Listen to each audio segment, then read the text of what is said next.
The great pianist Claudio Arrau was once deeply disturbed when an interviewer pointed out that Arthur Schnabel had said that a certain passage in one of the Beethoven sonatas was funny.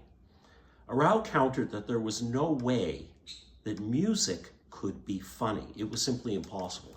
If one thought the music was funny, it was because of something extraneous put on top of the music.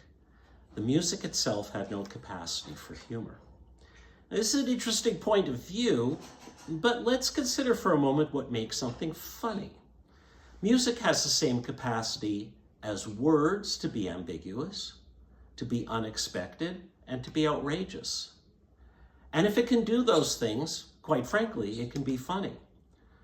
It's probably significant that in Arrau's enormous repertoire, he played almost nothing by either Haydn or Prokofiev, because it is impossible to play the works of either of these composers without understanding how they incorporated humor into their music. Let's look at the Haydn Symphony that we are doing on our concert at May 18th at 6 p.m. at the Musical Instruments Museum in Phoenix, the Musica Nova Orchestra. We're doing Haydn Symphony number 60. And this piece does the most outrageous things all the way through that are, quite frankly, funny. At the beginning of the first movement, Allegro, he starts with a passage that seems unsure whether it's in 3/4 or 6/8.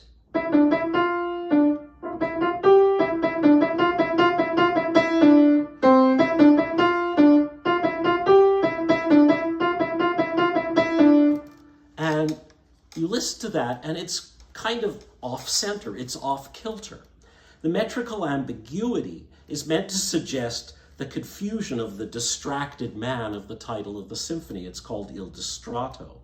It is done so artfully that you may not even be aware of why you're smiling when you hear it. When the tune returns shortly after, the music drops off in the middle of a phrase into nothingness, before concluding the phrase a few bars later, after the distracted man suddenly realizes that he's been distracted and gone off into a reverie.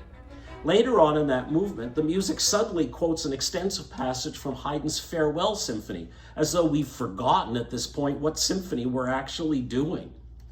In the fourth movement, there's a remarkable moment where out of nowhere we have a Balkan folk tune introduced, which is played in the key of F major. And then suddenly we hear the same tune in the key of E flat major, no transition, nothing, one whole tone down. This is something that was just not done in the classical era. When you listen to it, it's extraordinary, but it's like, oh, we forgot what key we are in. This is just a small sampling of the many, many amazing moments in this piece. And right near the end, there is a moment that is so outrageous that you will actually laugh out loud if you are in the audience. It happens every time. And you listen to this and you go, okay, that is funny music. And then we have the Classical Symphony by Sergei Prokofiev. Prokofiev described his classical symphony as a work that Haydn would have written had he lived in the 20th century.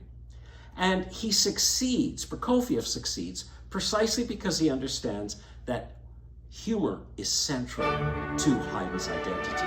The music is filled with jokes, and it is remarkable how many of these jokes are anticipated by Haydn.